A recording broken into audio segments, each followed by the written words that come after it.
Ladies and gentlemen of the old world, I hope you're all doing well and welcome to this community showdown. It's going to be the Dwarves led by Ricochet facing off against Apostate Prostate, who is going to be playing the Chaos Dwarves here on the Jade Tomb map.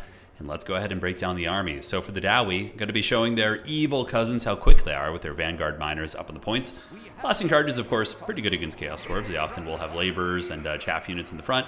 And even if these guys do have to fight a Chaos Dwarf Warrior, at least they have some armor piercing. Sure, they will lose, but they get the objectives and they do a little bit of damage in the process. Double miners here on the backside as well. Dragon Slayer, so that makes sense. You know, armor piercing, anti-large, good against the Iron Demons, good against the big monsters, and you know, generally good against most things. You just wouldn't want it to be tar pitted by chaff units, really.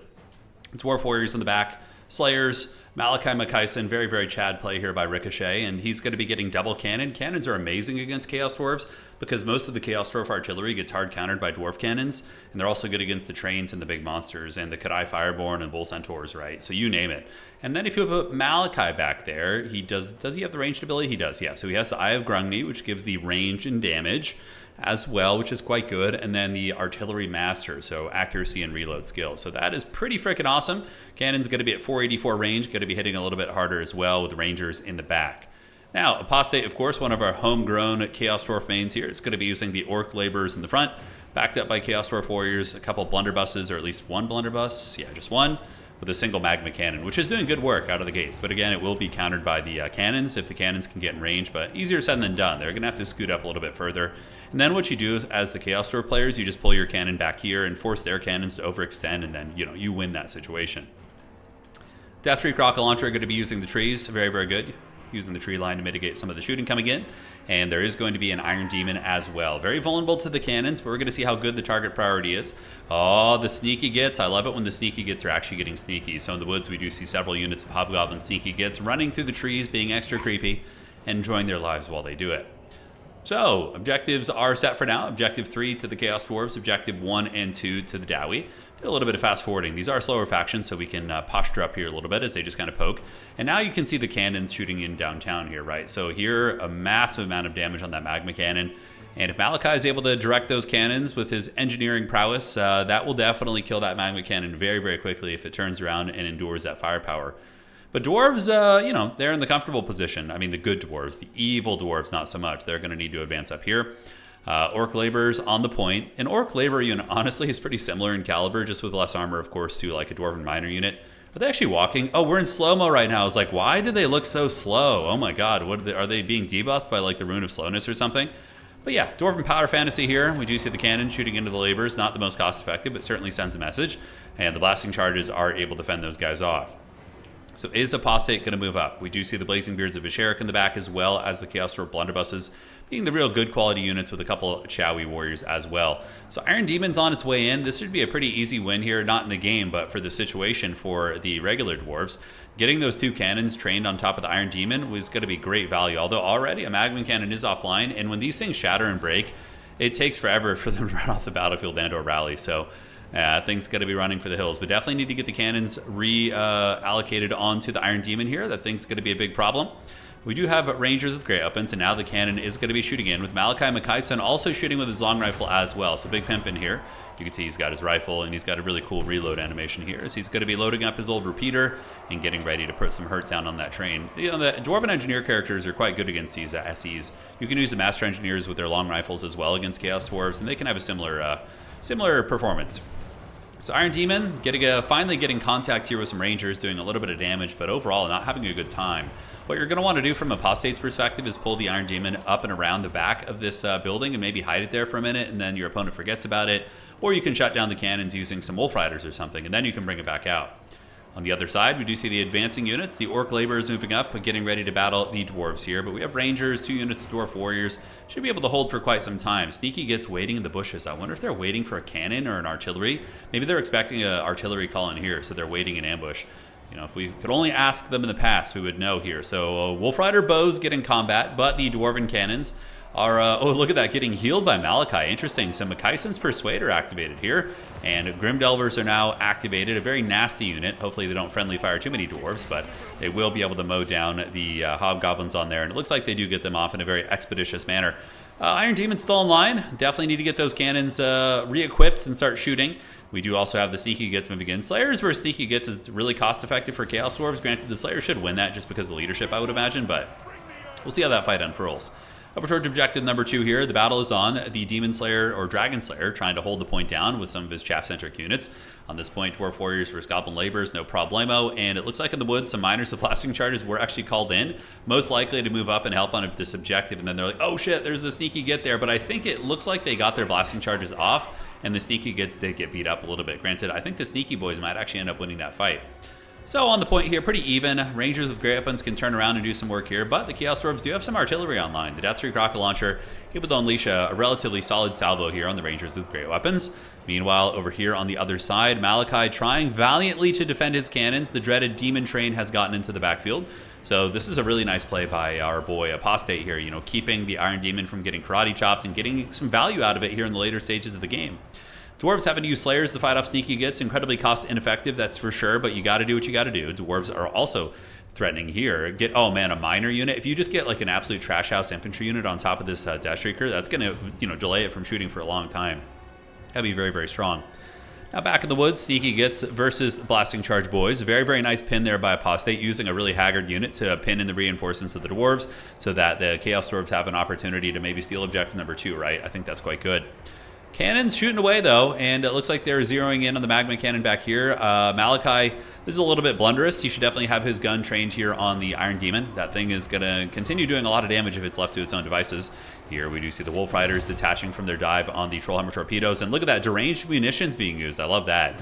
So that's going to be giving them, I believe, just a big damage buff up to 78. So now they're probably going to be able to screen out the Iron Demon, although maybe they're shooting at the Wolf Riders right now. A little bit hard to tell.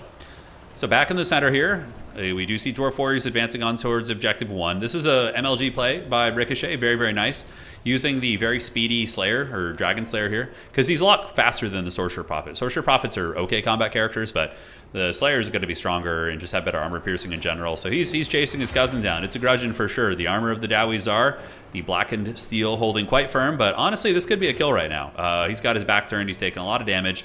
And I think the Chaos Dwarf player is going to realize this, send in some Wolf Riders to try and save him, and he does not get hit there, and the Slayer is intercepted. Good stuff indeed. Kadai Fireborn being called in. They're pretty good against Dwarves, the only issue being, of course, is artillery and cannons and whatnot. And, I mean, if these players were of an equal... I mean, yeah, like these two cannons back here, it just seem like the Dwarves have a lot of advantages on the field.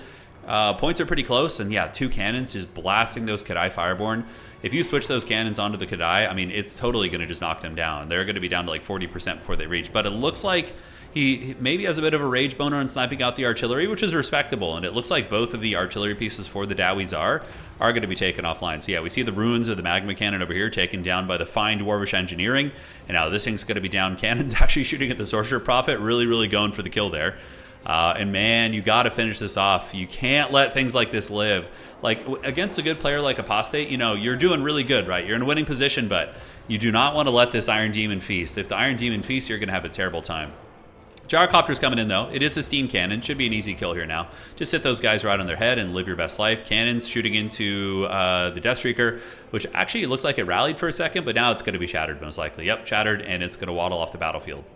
But the Dowie Tsar are stealing the points here. We have Blazing Beards of Asherah cackling pretty hard, advancing up our Dwarf Warriors, a couple Rangers with their great weapons here. They're a good choice against armored infantry in general. Their throwing weapons do good damage, and if you can flank with them too, they also have good armor piercing themselves with their great weapons.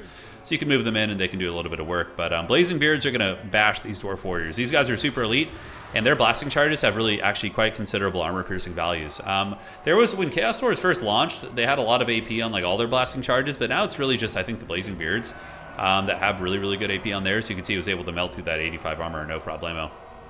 All right, guys. Cannons online and cooking. And they're shooting downtown into the Kadai Fireborn. Dragon Slayer is going to be trying to get that point. And here we do see the Dwarves trying to wrestle this one, but Apostate's doing a really good job holding on to this. And even though the Dwarves are out trading the Chaos Dwarves pretty hard, their objective play, it's been tough. There's been a couple little situations where, like in the woods here, he's been stuffed up by these sneaky gets the entire game. He needs to call in a good quality unit here and not miners to get through them. Because, man, he could have had like 4 or 5 infantry units over on this objective, but he just keeps getting pinned back. And now it looks like some Dowizar Magic's going to be going down. It's going to be Searing Doom. It's a good spell, very cost effective. And where's the Sorcerer Prophet? Oh, Sorcerer Prophet's in the trees, -11, and it looks like he's going to get Apocalypse now. He's going to get Willem Dafoe here. There he goes. All right, he's left behind, and down goes the Lord of the Chaos Dwarves. So very cost-effective for the Dowie. However, Chaos Dwarves' base leadership is super high too. It's 70 on their lowly warriors, and a lot of their units, aside from the goblins, have okay leadership as well.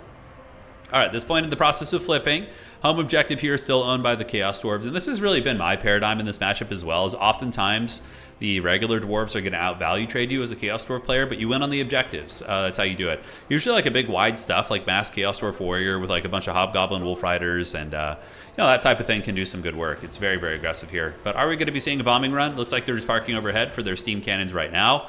And it's rapidly going to be becoming a triple cap situation as we do see the cannons moving up. Lining up their shots. What are they going to want to shoot right here? I mean, at this point, just the Hobgoblin Wolf Riders and or Chaos Dwarf Warriors. The Chaos Dwarves are really bare bones on the battlefield. They don't have a lot, but it seems like the Dwarves really, really struggling to get up on those objectives, ladies and gentlemen. So cannons, I don't know what these ones are aiming at. I think they're moving right now. Yeah, he's moving them, realigning them. Malakai McKyson. At this point, you probably don't need his buffs on the cannons. I'd probably move him up on the objective to help fight for it because he is a good fighter and provides 3 capture weight, which is good. This is going to be like 12-ish capture weight depending on the health of these units right here. And the Blazing Beards of Asherik finally do get taken down by the Chad Rangers with great weapons. So they do get it done. Looking cool, getting those throwing axes going. And melted are these units. All right, so a lot of capture weight coming. Obviously, it's going to be Helm's Deepage here. In the woods, we see Kadai Fireborn trying to flank around. It looks like they were getting shot by the cannon. So there was a period of time we didn't see the cannon shooting, and they most likely were taking down the Kadai. Look at the deranged munitions. I love that. So using that buff here to give the 50% damage. 364 weapon strength. Yeah, that's really badass for a cannon, right? Advancing Dowie units, looks like they're going to get their clutches on a couple objectives, and man, oh man, I don't know if the Chaos Dwarves are going to be able to hold this. Granted, it's getting really close, and Dwarves are incredibly slow. They might be able to, actually. If Chaos Dwarves can spam enough trash up on Objective 3, they might be able to win this game. Like, Malakai needs to be running for this objective. Everybody needs to be pushing. A little bit of a lack of sense of urgency here from the Dwarves. I mean, they're playing very well against a top-tier player and winning on value trading, but yeah, you gotta see how important it is to get that point.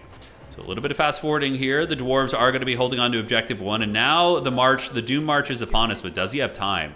I think so, actually. Yeah, there's a lot of units, and with the Gyrocopters coming in, Rangers with great weapons, we have blasting charges. We do not. Is there any theft options here? Doesn't look like it. Chaos Dwarves are banking 1100, which means they're maybe saving for 2 Wolf Riders to try and ninja objective number 1 here, but it all depends on the resources, right? All right, so they're advancing up, and the Rangers with great weapons trying to get past the Orc Laborers. More Dwarves on the way here as well. Chaos Dwarves, depends on what they have in reserve to call in. If they have more Wolf Riders to get up here and try and provide like capture weight pressure, that's going to be good. Gyrocopters need to do bombardment runs. They need to fly overhead, drop some bombardments on the labor units, really get cooking there. And somehow the Chaos Dwarves have been able to hold on to the capture weight. Very impressive. These Orc Laborers are putting in a lot of work right now, guys. Gyrocopters overhead, going to be intercepting the reinforcements. Not a bad idea. We do see, ooh, that's clutch as hell. Iron Demon is going to be really nasty, potentially getting a massive rout on these lower tier Dwarven units like the Miners, but maybe, I don't know. There's another capture weight arriving, so it's going to start flipping. Another 5 here, another 5 here. So when these 2 units arrive, it's going to get very ugly, but there is a total of 5 capture weight arriving for the Dowizar as well. Very, very close game, ladies and gentlemen. It's the Gyrocopters, and hey, look at that. Malakai actually arrived here too, so very good instincts there by Ricochet by advancing up with Malakai, knowing how urgent this is. You don't try and dodge this ability, you need to capture it on the objective. Every second matters. You just got to eat it. And it looks like that's what he's going to be doing. He's going to be running through, but the Iron Demon comes in and clutches it, I think. The Iron Demon routs a ton of those Dwarven units and really, really got her done right there. All right, guys, capture way back to the Dwarves. Another infantry unit is on its way. Slayers as well. Every unit of the map basically being force pathed in. Cannons for the Dowie are going to be shooting into the Iron Demon right here. And never say die, man. You know, in games when you're down, even like 4,000 or 5,000 value, if you have the objective advantage, you should really keep fighting. People sometimes struggle to get up there and get your home point. And a very, very good defense. It was a great game between these 2 great players, honestly. I know Apostate is a very solid tournament player with a lot of tournament wins. Ricochet, I haven't seen too much before. I've seen some of their games here and there in some of the SFTs, and honestly, a very impressive performance. It's certainly a Dwarf favored matchup, but it's, you know, a good Chaos Dwarf player can make it even-ish, depending on the map and the circumstances. But the Chaos Dwarves do get it done. The Legions of Asgore will rise, and the evil dwarves will be evil, and they're going to be claiming that territory for Hashut. All right, that was a fun little match. I enjoyed that one. A very different build than I would have brought. I really don't like artillery against dwarves because they just wreck you with cannons. I think just spending this money on more stuffing tools and really just being more assertive on the objective is probably better. Fireborn are good. Honestly, the Iron Demon was pretty disruptive there in the fourth quarter. Didn't have such a good first life, but in its second run, it was very good. And yeah, didn't hate the build from the dwarves either. I think there was a couple moments where if he had finished off a couple things earlier, I think he would have won the game. Just like kill that Iron Demon quicker, get the cannons on the right targets a little bit faster here and there. But other than that, played a really MLG game. So hopefully you guys enjoyed that one. The Grudge will remain. Oh, that'd be like a Metallica song. And the Grudge still remains. That's pretty good. All right, guys, catch you around. We'll see you. And that's going to be it for tonight.